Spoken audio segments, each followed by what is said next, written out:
এইবোৰ চাওঁ কিয় আপোনাৰ তাৰমানে নিজে নিজে কাপোৰবিলাক জ্বলি গৈছে। আমাৰ ভাগিন ছোৱালী হয়, তাই কাপোৰবিলাকহে জ্বলে। তাই হাজবেণ্ডৰ আৰু ল'ৰা কেঁচুৱা এটা আছে, তাই 3 মাহ হৈছে। সেই কেঁচুৱাটো কাপোৰ আৰু তাইৰ ভাগৰ আৰু হাজবেণ্ডৰ কাপোৰহে জ্বলে, বেলেগৰ কাপোৰ নজ্বলে। 3বাৰ জ্বলিছে, আজিও জ্বলি আছে, জ্বলিয়ে আছে।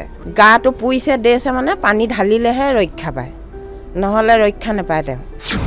গোলাঘাটৰ মেৰাপানীত অলৌকিক ঘটনা। আপোনা আপুনিকৈ জ্বলি উঠে গাৰ কাপোৰ।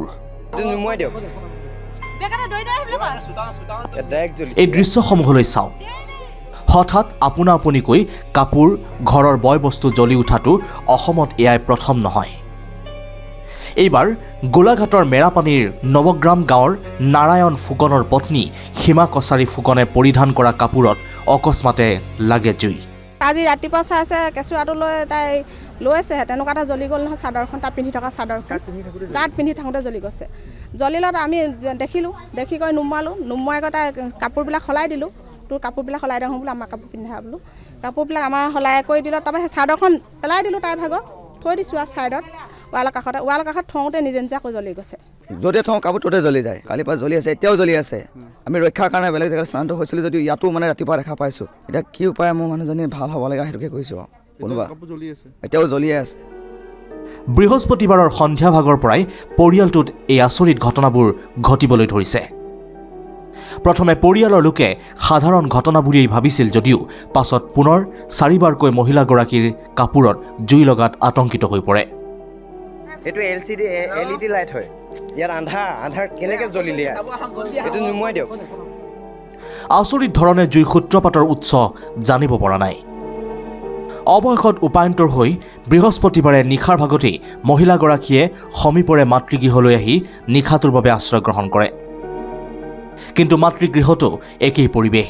পৰিধান কৰি থকা কাপোৰত দুবাৰকৈ জুই সূত্ৰপাত হয়। কালি 4:30মান বজাত ঘৰত যেনিবা আমাৰ ভাগিন ছোৱালী হয়, ঘৰত তাৰমানে নিজে নিজে কাপোৰবিলাক জ্বলি গৈছে। তাই কাপোৰবিলাকহে জ্বলে। তাই হাজবেণ্ডৰ আৰু ল'ৰা কেঁচুৱা এটা আছে, তাই 3 মাহ হৈছে। সেই কেঁচুৱাটো কাপোৰ আৰু তাইৰ ভাগৰ আৰু হাজবেণ্ডৰ কাপোৰহে জ্বলে, বেলেগৰ কাপোৰ নজ্বলে। কালিৰ পৰা হৈছে, কালি 4:30মান বজাৰ পৰা পাছবেলা। কালি তাত 3বাৰ জ্বলিছে। তাৰপিছত আকৌ মামীয়েকে বোলে আমাৰ ঘৰলৈ লৈ যাওঁগৈ বোলে, সেই আমাৰ তাত নজ্বলিব পাৰে বোলে, ইয়াত হৈছে নেকি। সেই লৈ আহিলে তাইক, কালি লৈ আহিলে ৰাতি লৈ আহিলত আজি ৰাতিপুৱা চাইছে কেঁচুৱাটো লৈ তাই লৈছেহে, তেনেকুৱা এটা জ্বলি গ'ল নহয়। চাদৰখন তাত পিন্ধি থকা চাদৰখন গাত পিন্ধি থাকোঁতে জ্বলি গৈছে। জ্বলিলত আমি দেখিলোঁ, দেখি কৰি নুমুৱাই গৈ তাই কাপোৰবিলাক সলাই দিলোঁ। তোৰ কাপোৰবিলাক সলাই দিওঁ বোলো, আমাৰ কাপোৰ পিন্ধা বোলো। কাপোৰবিলাক আমাৰ সলাই কৰি দিলত তাৰপৰা সেই চাদৰখন পেলাই দিলোঁ তাইৰ ভাগৰ, থৈ দিছোঁ আৰু ছাইডত ৱালৰ কাষত থওঁতে নিজে নিজে আকৌ জ্বলি গৈছে। কাপোৰখন আজি 2বাৰ জ্বলিছে, 2বাৰ জ্বলি গৈছে। তাৰপিছত তাই মানুহজনী অচেতন হৈ যায়। এইটো কিবা বাহিৰাই কিবা কৰিব পাৰে, কোনো কাৰেণ্টৰ হেৰি নাই, নিজে নিজে জ্বলি গৈছে। যেতিয়াতো বাহিৰৰ কিবা লাগিব পাৰে। তাইৰ ভাগৰ ঘৰৰ পৰা অনা কাপোৰ যিমান আছে চব তাইৰ ভাগৰ গাৰ পৰা আঁতৰাই পেলাই আনি থৈ দে, আমাৰ কাপোৰ পিন্ধা দে। আমি আমাৰ ঘৰৰ পৰা কাপোৰ আনি তাইক পিন্ধিবলৈ দিছোঁ। দি পেলাই তাৰপৰা মই কি কৰিছোঁ, তাইক বোলো গাটো ধুৱাই পেলানি বেলেগ কাপোৰ দি দিওঁ, তাই নজ্বলিবও পাৰে। সেই গা ধুৱাবলৈ নিওঁতে তাই খাৰা হৈ পৰিছে। মই পানী তুলি তাইক ধৰিবই নাপালোঁ, তাই হৈ পৰিলে নিজে। হৈ পৰি তাৰপৰা এয়া পৰিয়ে তাৰ ভাগৰ গাটো নিজে নিজে তাৰমানে জ্বলা আৰম্ভ কৰি দিছে। এইটো কালি 4:30 বজাৰ পৰা সিহঁতৰ নিজৰ ৰুমত জ্বলিছে। ৰুমত জ্বলাৰ পিছত আকৌ ছেকেণ্ড কোবত তাৰমানে কি 3বাৰ জ্বলিছে। আজিও জ্বলি আছে, জ্বলিয়ে আছে আজিলৈকে। বেলেগ কাপোৰ পিন্ধোৱাৰ পিছত নাই জ্বলা। এতিয়া খালি মানুহজনী গাটো পুৰিছে দেছে মানে পানী ঢালিলেহে ৰক্ষা পায়, নহ'লে ৰক্ষা নাপায় তেওঁ।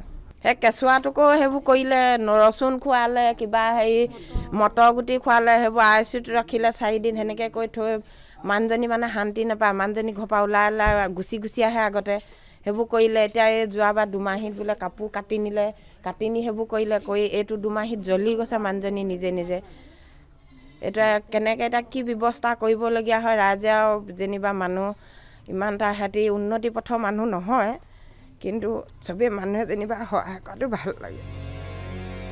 পিছে কোনো কাৰণ নোহোৱাকৈ আপোনা আপুনিকৈ গাৰ কাপোৰ জ্বলি উঠাটো সম্ভৱনে? আছে নেকি ইয়াৰ আঁৰত কিবা ৰহস্য? এইটো মোৰ নিশ্চয় কিবা, এইটো মোৰ খুব সন্দেহ মানুহে এইটো কিবা দেৱতা পঠিয়াই দিছে জ্বলাই দিবলৈ। কোনো কাৰণ নোহোৱাকৈ জ্বলি যায়। কাৰণ নোহোৱাকৈ জ্বলি যায় আৰু ইয়াত বহুত ৰাইজ হৈছে ৰাতি। হয়, আগতেতো এনেকুৱা হোৱা নাছিলে, আগত হোৱা নাই, প্ৰথম হৈছে কালি এবাৰ। কালি হৈছে। হয়, এতিয়া আপোনালোকৰ ঘৰৰ অৱস্থা কেনেকৈ, কি কৰিছে এতিয়া, মানে কেনেকৈ, ভয় লগা নাই? এই ঘটনাত এতিয়া চিন্তিত হ'বলৈ ধৰিছে পৰিয়াল তথা আত্মীয় স্বজন আৰু ওচৰ চুবুৰীয়া। কিন্তু বিজ্ঞান প্ৰযুক্তিৰ দিনত এয়া কিমান বিশ্বাসযোগ্য? অৱশ্যে এই ঘটনা পূৰ্বেও ৰাজ্যৰ বিভিন্ন ঠাইত হৈছে যদিও ইয়াৰ প্ৰকৃত সত্য আজিও ৰহস্য হৈয়ে থাকিল। এই বিষয়ে আপোনাৰ মতামত জনাওক আমাৰ কমেণ্ট ছেকশ্যনত। Bureau' report, India Today North East Assam.